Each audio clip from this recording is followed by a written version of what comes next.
Now, I suppose one of the things that's against us is that in the past, the three cities, your beautiful tri-cities, are actually like siblings that don't get along. You know, you're in the same family, but if one gets a present, the other one needs, you know, the other one needs it. And there's some evidence that,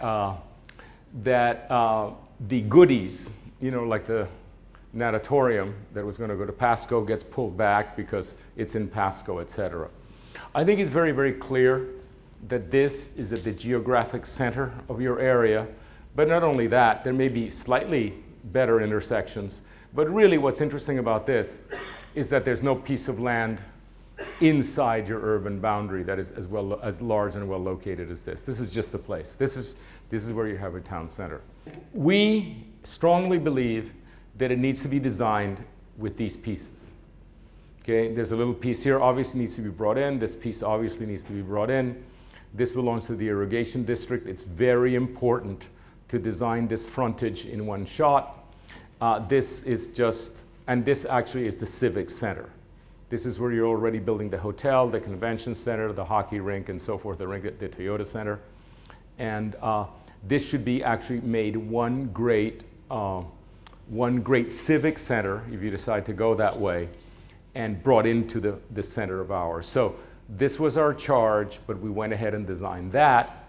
And then we realized that this is the 100% corner, not this. This is it's not bad, but it's relatively weak. Actually, in terms of where activity is, where automobiles are, this is the least on this end. This is, I'm sorry, I didn't learn the street names.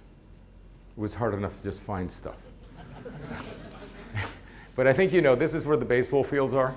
So this has the second amount of traffic. This has the most amount of traffic on our site. But this is really the big intersection up here. And so I think one of the commissioners, someone told us, you really should reach up there, because that's where you're going to tap into the energy and bring it in. And we're suggesting that trades take place and so forth, so that over time, this reaches that corner. You know, just so you grab the energy and bring it in. Okay, this is an almost perfect example of what not to do. Very, very large roads. Okay, very, very large roads. And why are they so large? Because there's so few of them. I'm going to lay in here, you'll see shortly, all of Portland.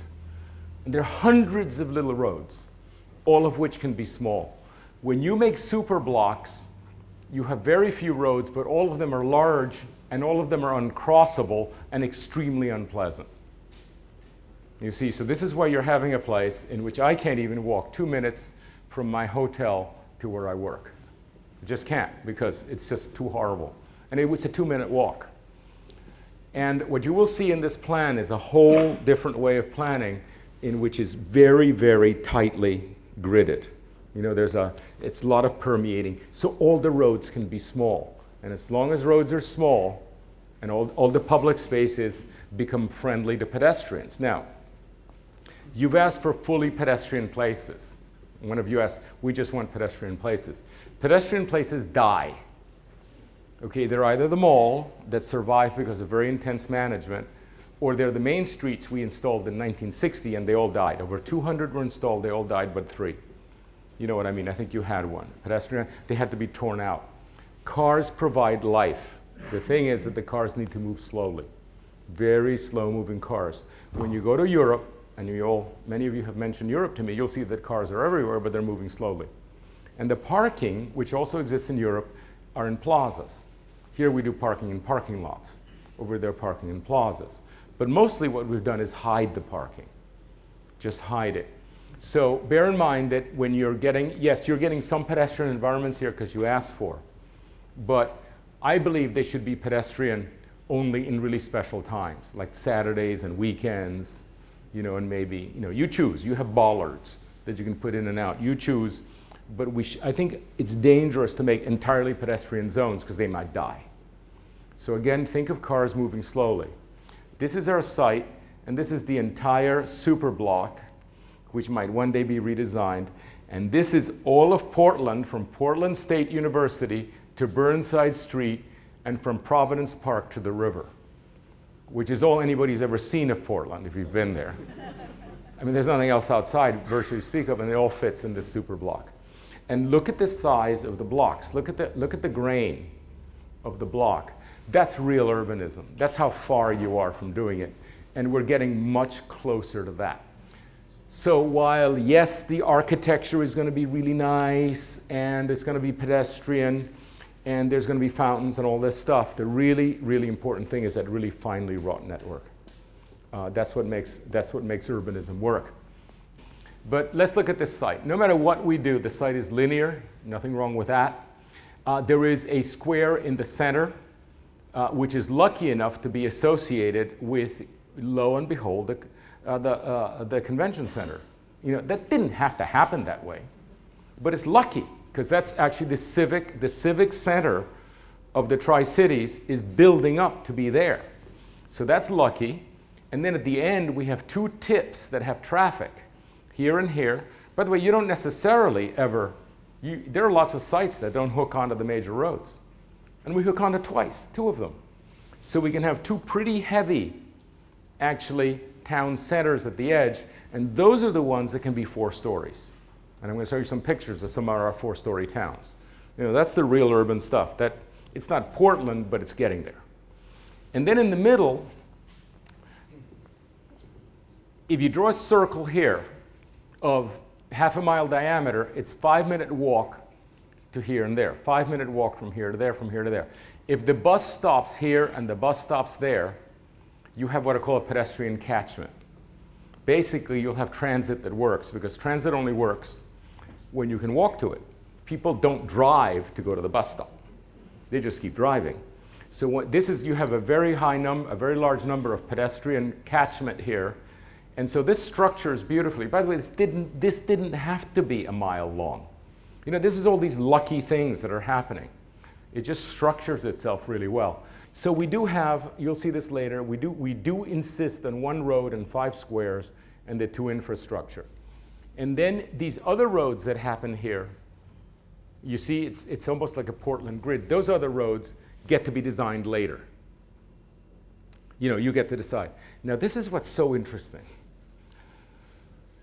Because engineers come first, they always come in and lay the road. And then everybody has to comply. So we get quite rigid urbanism.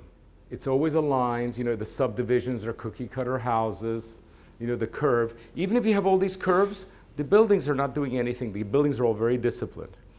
How do they do this in Europe, that the buildings wiggle like that?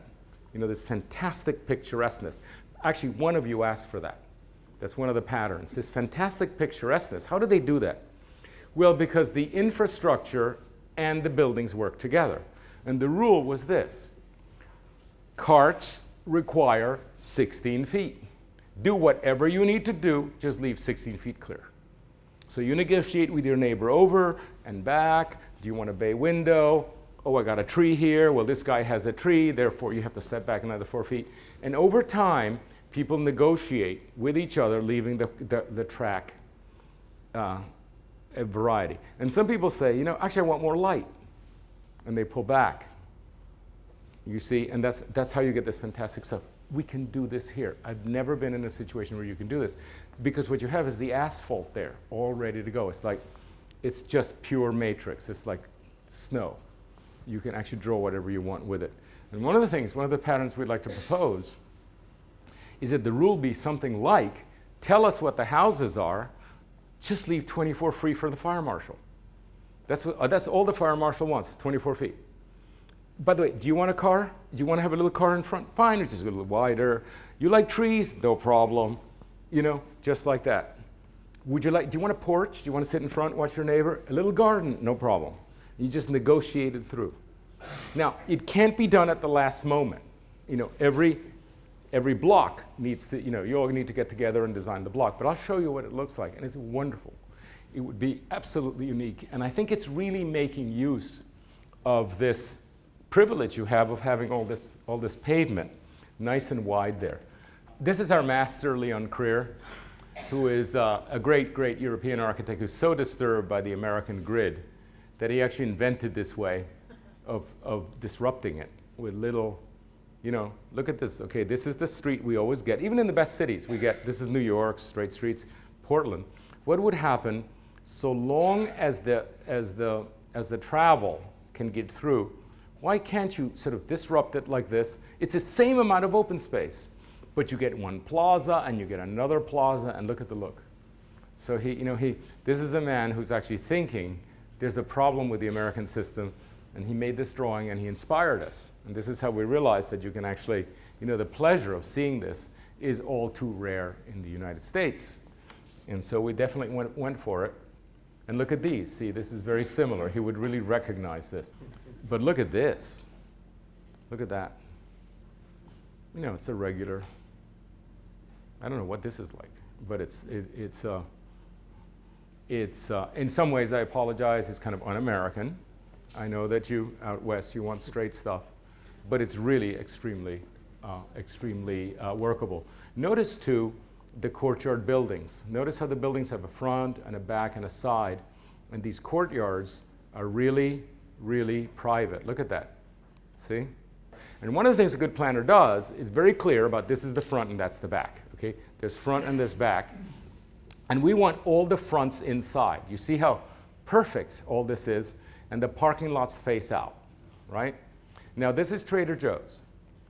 Trader Joe's is cool but conventional. They want the parking visible, and they want their gate, their entrance visible. But you also want to walk to it, right? Don't you? So we put the Trader Joe's here, and this is that part that these supermarkets have that's outside of the cash registers, and sometimes you can hang around there and eat. Notice that from the outside, you can see it and it's perfectly visible. Consider this to be a glass box. Okay, this is a dumb box. This is an elegant glass box. These are additional things like drugstores, the things that hang around, the bank and so forth, things you need, but they're big. From the back, they have their conventional relationship to parking, but if you come from the front, you just walk in. So this glass box, which is pretty handsome, for those who don't live in this project, they can actually come from the outside. Those who live in the project can come from the inside. So you're getting these hybrids, that actually are now being developed that work both ways, and they recognize. Very formal, large square. Notice how the parking is always inside. By the way, this is one of these master plans. This is one of these sector areas that basically we design, because it's very important to get it right, and there isn't enough discipline to just hand over the way you do in the bands. Okay, now these are the bands.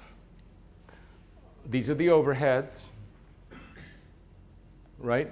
This is the big road that comes straight, comes up, goes over, and then at the other square comes down again. This is the much more advanced design of the art center, which has a large performance, a small performance, a couple of big porches, and an outdoor place with a stage. And somebody said, could you have some containers? I said, perfect. That's what we needed to make the back wall. So this, as you see this place actually forms a square, et cetera, et cetera. So there are faster roads. There are very small roads where the fire marshal can still get through, but are incredibly picturesque, you see? You go like that. And this you can only do if you have pavement, all set to go so you can wiggle and shake like that. It's going to be like no other place you've seen. Really no other place.